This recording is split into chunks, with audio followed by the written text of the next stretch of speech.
Hey everyone, and welcome to today's episode of the vlog. In today's episode we are talking about OBD2 scanners and whether you need to get one for your car.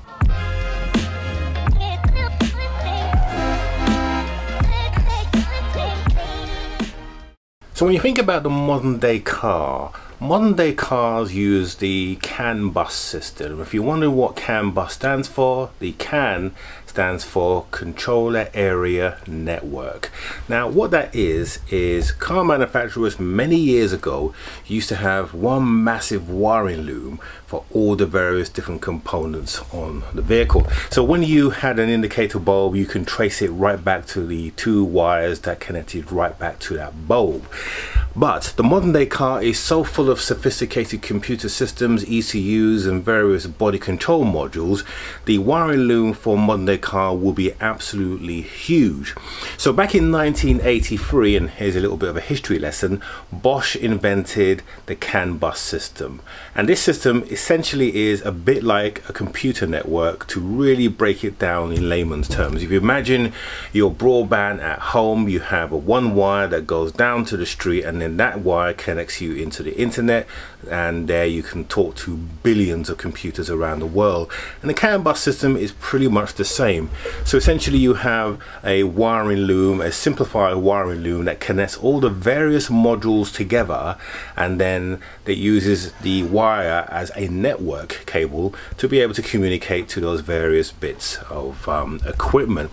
And that's the reason why sometimes it can be very difficult to trace wiring faults if you're looking for an indicator wire. If you see a modern day wiring diagram and try to work it out, it can be a little bit confusing because some of those functions are controlled by a bus or the CAN bus BCM body controllers.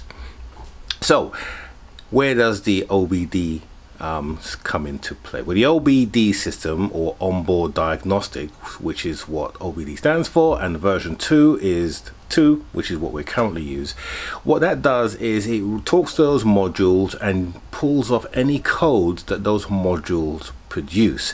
Now the manufacturing world, the car manufacturing world, and Bosch have created a standard set of codes that most manufacturers adhere to, although a lot of manufacturers will have additional codes that they will use for further diagnostics. So Audi, for instance, have a number of codes that most OBD devices won't need to look at. So when you're looking at your OBD system, it needs to be a system that works for you. So what do you need to pick? Which device or which system should you go for? Well, we're going to take a look at a few today, and we're going to test them out to see exactly how they work and what results they produce. Now when it comes to selecting the OBD2 that is right for you, from a price point there are 3 different systems. So there is your budget systems, which range from £15 up to £100. They tend to be more generic systems. You have your high-end budget systems, which start from around £450 right up to about £4.5 grand. Now they tend to be things like the Foxwell systems. Snap-on do one as well that allows you to talk to any vehicle or multitude of vehicles and be able to extract more or less all the codes that those devices generate. And then of course you have the manufacturer specific ones, which is what I tend to use. Now those systems, they tend to be more PC based or mobile phone based, but they are designed for a specific manufacturer. Now we're not going to look at the high-end generic ones because I don't have one here to show you, but what we are going to take a look at is some of the budget, the low-end ones. And when I say budget, I use that word very carefully because they can be used to give you decent information. So though they are low in price because of their functionality, when you're stuck in the middle of the road and your vehicle breaks down, to be able to quickly take a look and see what's wrong can really help you to troubleshoot the problem, and of course save your money by knowing exactly what the problem is. Let's take a look at some of these systems. Okay, so down below we have 3 of my testers that I use frequently. We have the eDiag YA101. So this is the lowest cost point device here, costing around £19. And if you're interested in looking at these, These two are in my Amazon store in the link below. The iCarSoft is a known brand. They do a variety of systems. This one is around £100 and is specifically for Ford, reading Ford codes. And then the microscan, the Bluepoint microscan, this is the microscan 2, and it is basically, this is Snap-on's budget tools range.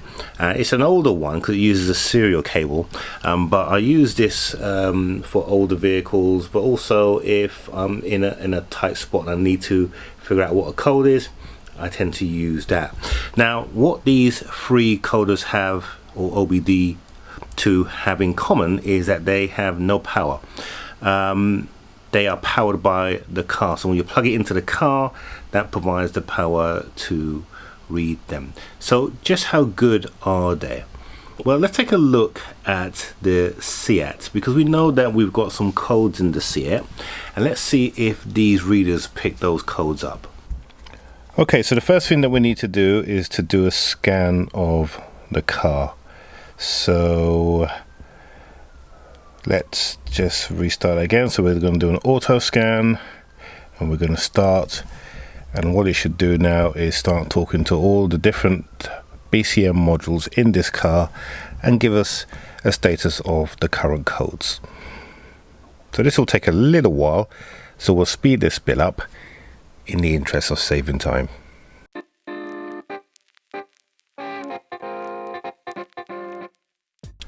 Okay, so we got our codes up, and what we can see from here is that we've got 4 codes that this system has generated. Now, we can go into those codes and see what they are. So let's just do that now. So the first one is, so this is one fault code. It's generated a 18017. So that is the code that has been generated. Now, what you'll probably find is that this is an Audi specific code. So the code here, actually, that's the Audi specific code, and this is the generic code that the OBD should be able to generate. So the P1602, which is intermittent, so an intermittent fault. Okay, so that is that. Let's take a look and see if we can find another one. More, here's an airbag one. Let's take a look at that one here. So here we've got the code. This is the Audi code, or the Volkswagen Group code. This is most likely the generic code that's been generated here, a B1000. So that's the code that should be generated by the, or found or located by our OBD sensors. Okay, so let's close that. So essentially what we're looking for is 4 codes, 4 error codes, or 4 DTCs. DTC standing for Diagnostic Trouble Codes. So let's test our first tester and let's see what we get from that. Okay, so the first one we're going to test is our iCarSoft tester. So we're going to look at OBD Diagnostic. We click on that, and what this is going to do now is it's going to try all the different OBD standards, the CAN bus standards, to try and talk to the car. And as you can see, it's picked that one there. So we got ourselves a system, and what we're going to do now is we're going to see if it has found any codes. So looking at DTCs in this ECU, that's the one that it's been able to talk to. It's telling us that there are 0 DTCs there. So that means that this probably won't find any codes. So we're going to go to the top option, which is read codes, and let's take a look and see what it finds. This vehicle has no fault codes. So the first one has failed to be able to talk to this car. And this is one of the issues you have with the budget systems, that sometimes the manufacturers do lock out these readers so they can't do any damage, and remove not remove evidence, but remove codes that could help the manufacturer to be able to diagnose the issue more thoroughly when you bring the car in.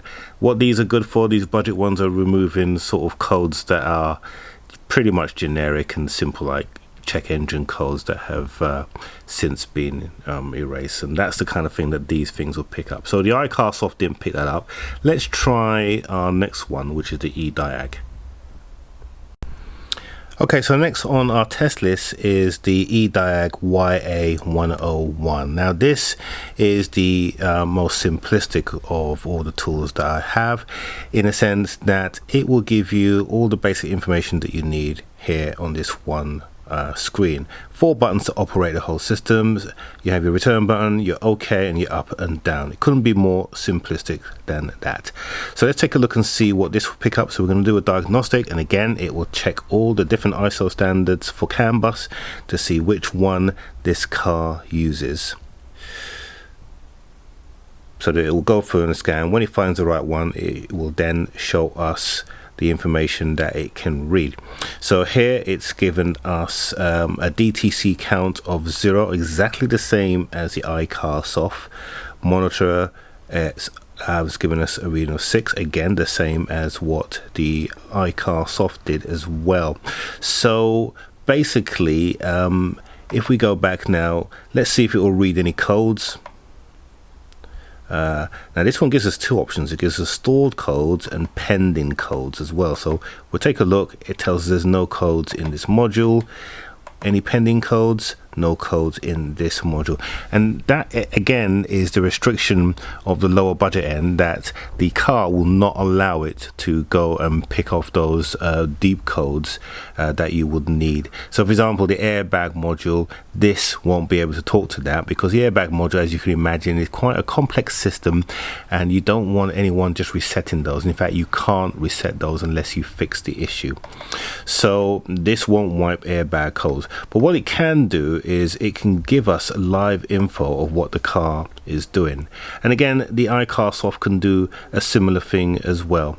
So the readout that this will give us, it will give us various different things there, as you can see. So fuel system, basically a whole lot of stuff that you can run and see when the car is running.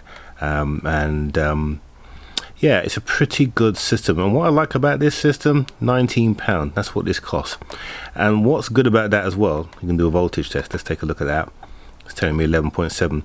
You're basically getting enough information that you need to be able to resolve any issue that your car have on the go. And what this is good for is keeping in the car. Because it's so cheap, it means that if you have any problems while you're on the go, then you know that you can plug this in, and hopefully you'll be able to get enough information that you can even help the AA or breakdown recovery when they're coming out to you. Let's take a look at our last one on a budget range, the microscan from Bluepoint, which is probably the most expensive of the 3. So here we have the blue scan, and the microscan rather, from Bluepoint. Now if you're wondering if you've never heard of Bluepoint, Bluepoint is Snap-on's budget division. They do tools and they do code readers like this. Now straight away this is connected to the car, and as you can see, it has also found no codes. But this system is a little bit more complex, and you would expect that from the price point. These start from about £120 second hand and go right up to around £200-300 if you buy these. You can do a range of scans on these. I'm not going to go through the settings now in detail, but as you can see, it has a lot more options than any of the other devices, and you would expect so at that price point that it comes in at. But again, like the other 2 readers, it was not able to find any codes because it was not able to talk to the BCM modules that contain those vital codes that we found with VCDS. But all in all, if you want a more comprehensive scanner, bigger screen, etc., then this is probably the one to go for. But I wouldn't keep this in my car. I'd keep this in the garage. If I was wanting one for the car, then the eDiag one is the one to go for. So the question is, what is the right OBD scanner for you? Well, it all depends on what you're doing. if you're buying a multitude of cars that you want to diagnose problems on, then you probably want to go for one of the higher end diagnostic tools, the generic ones. If you are sticking to a brand or a couple of brands, then I would urge you to go for a diagnostic tool from a manufacturer that supports that brand. So for me, a lot of the cars that I buy are from the Volkswagen Audi range of vehicles. So the Seat Leon, that's over here, the S3, the other cars that I buy or have bought in the past, the majority of those have either been Fiats or they've been Audi, etc, etc. So for me, I use VCDS because it gives me a really comprehensive understanding of the problem. In fact, I've just recently bought OBD2, which is the system that Audi use to diagnose their cars, and the good thing about that is it's even more comprehensive than VCDS and allows me to do coding on some of the modules, which is what I need to do on my Audi S3. And of course, we saw what VCDS was able to discover about our Seat that the OBD standard sensors couldn't do.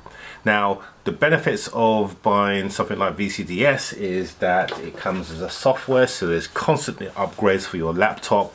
It comes with its own dongle. So this is a registered dongle. I bought this one from Gendan, link below. And it also means if you've got a laptop that you can use multiple systems. So here I've got an ELM327 OBD connector, and this is what you would use for diagnosing Ford systems. And of course I've got the Ford system here. I've also got a system for Fiat as well. So in here, in this, again, purchased from Gendan, and Gendan's not a sponsor, by the way. That's what it comes with. So it comes with all of these different dongles for the different buses, because in the Fiats they have different bus speeds, so you need to have these different dongles for communicating with the CAN bus system. For some reason Fiat have got one of the most complex CAN bus systems out there because it's Fiat, and so this uses multi-ECU scan and is able to talk to all those systems. So that's what is necessary in order for you to diagnose modern day cars. Now, the benefits of having an OBD2, an advanced one specifically for a vehicle, if you're going down that way, is the fact that it will give you all the information you need to fix the issues. Trust me, it will save you so many hours in time wasted looking for the issues in your vehicle. And the reason why it will do that is because there are forums, particularly if you go with VCDS. I've also got OBD11, but VCDS is probably the better of the two. In fact, it is the better of the two, particularly when it comes to support. The forum, there are loads of people out there who just want to help you. And so that's the benefit of buying one of the higher brands.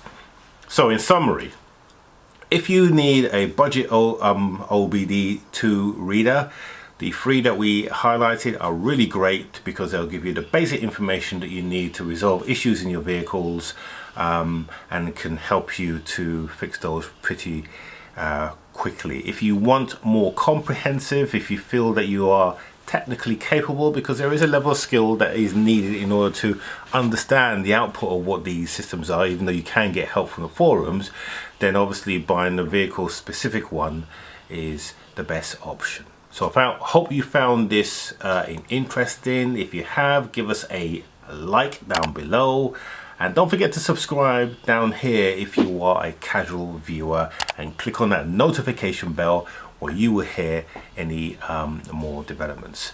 So tomorrow we have a Copart how-to video, and that's going to help you to be able to find searches on Copart. So that's going to be out on Friday, and then on Monday we go back to our regular program, and that's where we look at repairing the damage. I've repaired the damage on the front bumper on the Seat Ibiza. So I hope you've enjoyed this and found it informative. If you have, give us a comment below, and we look forward to seeing you on the next one.